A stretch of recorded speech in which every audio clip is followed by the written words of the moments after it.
mengganggu acara B30, pasti akan saya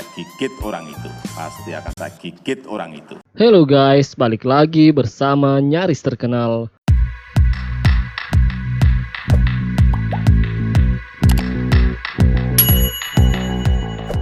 Program biodiesel Indonesia yang kini sudah mencapai B40 dinilai cukup sukses. Fakta ini membuat banyak negara tertarik meniru sukses yang dibuat oleh pemerintah Presiden Joko Widodo tersebut.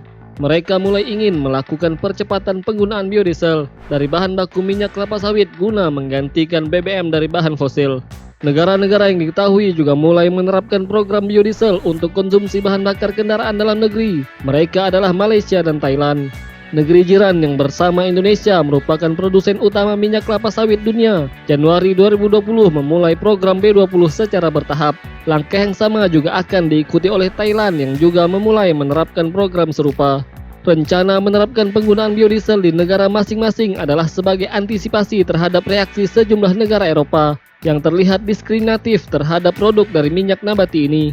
Reaksi negatif itu berupa pembatasan atau menaikkan bea masuk biodiesel Indonesia ke sejumlah negara di kawasan Uni Eropa. Hal itu menjadi pelajaran bahwa negara-negara tersebut juga akan mengalami hal serupa nantinya. Tak hanya dua negara Asia Tenggara yang bergabung dalam kelompok negara ASEAN itu, salah satu negara di Amerika Selatan yakni Kolombia juga sudah memulai langkah serupa. Tak seperti Thailand dan Malaysia yang langsung menerapkan program B20 dan B10, negara itu sudah mulai mengimplementasikan penggunaan campuran solar dengan bahan bakar nabati kelapa sawit B5 dan mulai mengupayakan hingga B10. Di luar negara-negara tersebut, sejumlah produsen di beberapa negara diketahui juga mulai aktif menanam komoditas ini dengan tujuan akan menggunakan biodiesel seperti yang sudah diterapkan oleh Indonesia. Itu diketahui karena para produsen dan korporat tersebut secara terbuka meminta saran Indonesia dalam kaitan rencana penggunaan biodiesel secara masif oleh mereka kelak.